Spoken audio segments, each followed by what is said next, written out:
नमस्कार दोस्तों, आगे एक नए वीडियो के साथ आप लोगों के बेस्ट गाइस। वीडियो को पूरा देखना, चैनल पे नए होंगे तो चैनल को सब्सक्राइब कर लेना, बेल आइकन को प्रेस कर देना जिससे आने वाले नए वीडियो के बारे में आपको पता चल सके।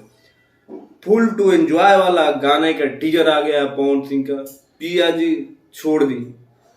बहुत ही बेहतरीन गाना होने वाला है, रोमांटिक सॉन्ग होने वाला है। बहुत दिनों के बाद ऐसे सॉन्ग करने वाले हैं पवन सिंह, और वो भी आस्था सिंह के साथ।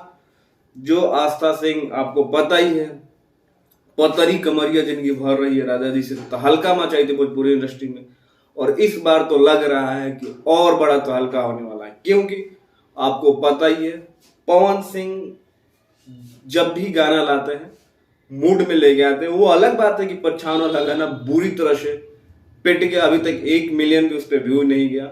पता नहीं कुछ टेक्निकल एरर से एक बार गाना डिलीट भी हो गया था, दोबारा भी है बट कुछ खास असर नहीं। लेकिन ये गाने का टीजर बहुत ही बेहतरीन है और पवन सिंह के फैन के लिए एक सरप्राइज से बड़ा कुछ नहीं हो सकता। और गाने को लिखा है प्रिंस प्रियदर्शी ने, ऑलरेडी मैंने एक वीडियो बनाया था। टीजर अभी तक आपने नहीं देखा है तो जाइए देखिए, ढेर सारा प्यार दीजिए। बाकी म्यूजिक जो है बहुत जबरदस्त दिया प्रियांशु सिंह ने, तो एक बार फिर से तैयार हो जाइए। बहुत जल्द आप लोगों को देखने को मिलेगा आस्था सिंह और पवन सिंह की सुपरहिट जोड़ी। मिलते हैं अगले वीडियो में, तब तक अपने भाई को इजाजत। नमस्कार।